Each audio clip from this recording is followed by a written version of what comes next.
What's up, guys? Welcome back to another episode on AP2 Square, where we try to put together art and passion and get us, you and me both, inspired to keep going forward. We are going full heads on this episode. We're not going to waste too much time letting you guys know what you should already know. If you are new on this channel, please hit that subscribe button, hit that bell notification so you get the latest updates on whatever it is that we're endeavoring for the future. Okay, I'm a little bit nervous because I'm gonna try my best to explain to you the essence of the things that go through my mind when I'm doing an art piece. We're going to do this art piece. I'm gonna be telling you stage by stage. That means we're gonna work first one area, then we're moving on to the next, and hopefully at the end of this episode you will have a general idea.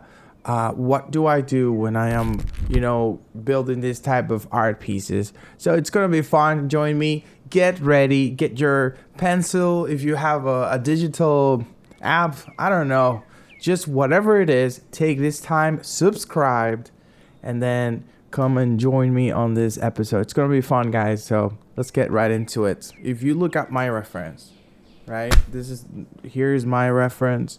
And here is my art piece. If I put it side by side, you will notice that in the background, I exaggerated some color tones, that it's a reflection from objects that are right in front of the wall. Like her blouse and her skin color.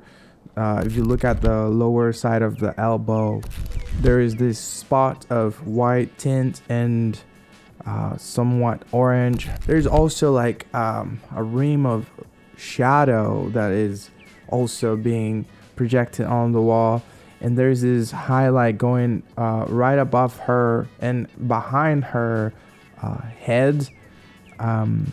Looking at the reference, there are some elements of that there, but I kind of push it a little bit further. These are things that I am very excited and very looking forward to, always try to study, because this helps me to have better strength when it comes to interacting with colors and light. So in your own time alone, I would suggest pick something like this, challenging, and try it for yourself. But today you have to worry nothing, because you're with me. So I'm gonna walk you along and we're gonna do this together. So that's the good part about this episode. I am helping you guys. Okay, so what's the first thing we're gonna do? First, we obviously need to make a sketch line. So I've already have mine prepared here, but let me just go over it and explain you a little bit of what you need for your own sketch line. Here we have a very simple sketch line, just leaving enough information so that I know how to separate the different garments, and that is what you want to get from your sketch line. We're going here very simple. Trust me, you saw the results. I've already shown you what we're going to end up making.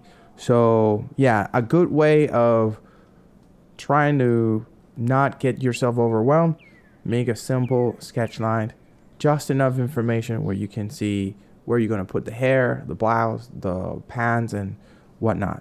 What we're going to do now is we're going to create as close as possible the ambient lights. And like I said on my previous videos, if you have watched, if not, go watch some of them.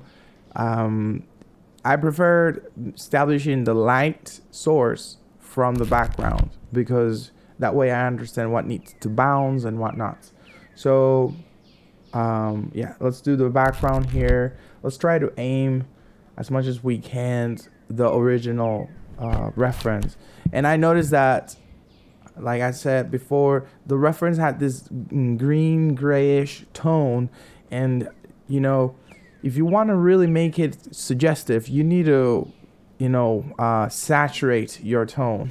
It's some of the things that I like to do. I like to sometimes saturate some areas so that it draw more attention. So when you're making more details, you really want to start from mid-tones, and that can only be achieved if you have a foundation that doesn't really have strong saturated colors.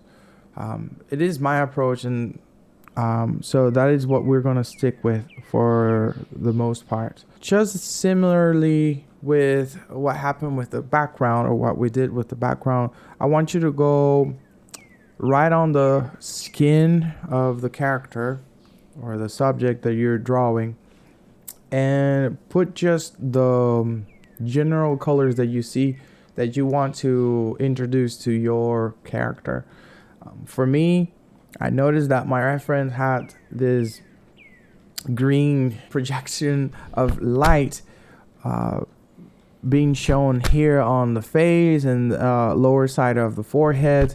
Also, when she's like showing her elbows, you can see the one on the right has more tones of green.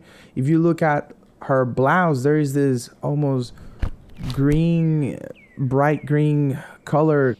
Try to have, a general color tone like pink or green, but set your sensitivity when you're pressing on your brush to a level where you feel comfortable that it's imprinting enough ink, but not so much that it's gonna be like super saturated.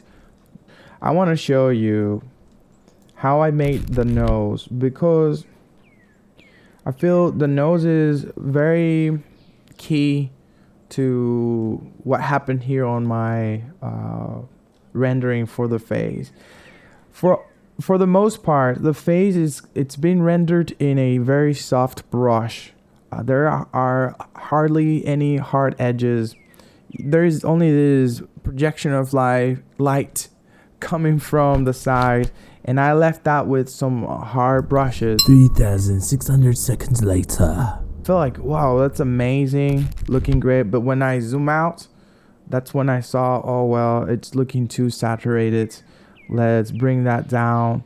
So I deleted a little bit of that, and yeah, just subtle changes, and I feel like that was good enough.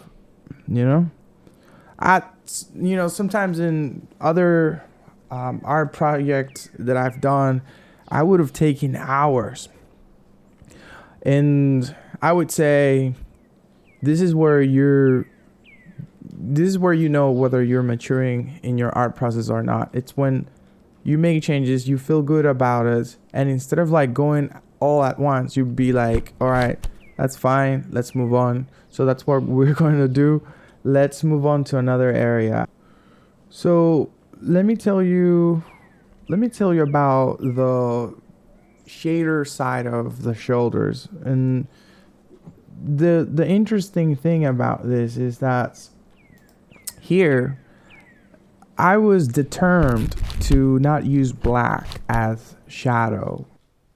And the reason why for that is colors can, like, if you are always relying on black to use it as a shadow, you're going to struggle a lot later down the road in your artistic experience or artistic journey.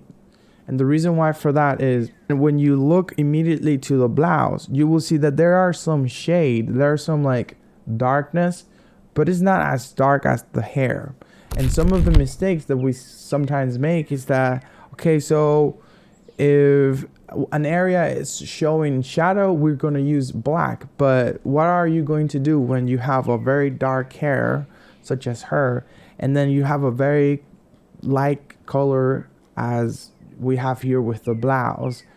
If you add black on the blouse as a shadow for the blouse, it'll look part of the hair. Black, it's not the most accurate way of representing a shadow. Shadow is a little bit more complex than just white and black. I have one more object that I'm going to run through, and I will try to explain my best so that you can at least go from this episode with some ideas in mind. So let's go over this headset. And once again, you want to establish just the, relevant color foundations. So once again, you want to come in and just establish the basic colors for the object. And then on top of that, you're going to create another layer and you're going to add some small details. There is a difference between soft strokes and hard edged strokes. So you want to start from soft strokes and then figure out which area do you want to define with harder edges. We're still going with this green light that it's bouncing off of the wall and the ground, and we are adding a little bit of that, more so on the left side where there is more dominance of that color source or light source. And then we go to the right side, we add a little bit of orange, which is then from that I will put on top of that layer another layer where I add the colors that I want to be interacting with that particular subject. So, and that's it. That's pretty much it. This is basically what I did for the most part on most of my art process. I know that you guys might be asking, okay, well, he didn't go over this glow effect or something, but truly, what that was is you grab your color dodge, you picked slightly mid-tone color, and then you brushed on top of everything, and that's gonna give you that final look. If you enjoyed this episode, don't forget to hit that subscribe button, hit that bell notification so you don't miss any of my videos. And yeah, please comment down below what was your first impression for this art piece, and what was the best part of this episode. I would definitely love to see that. See you guys. Thank you so much.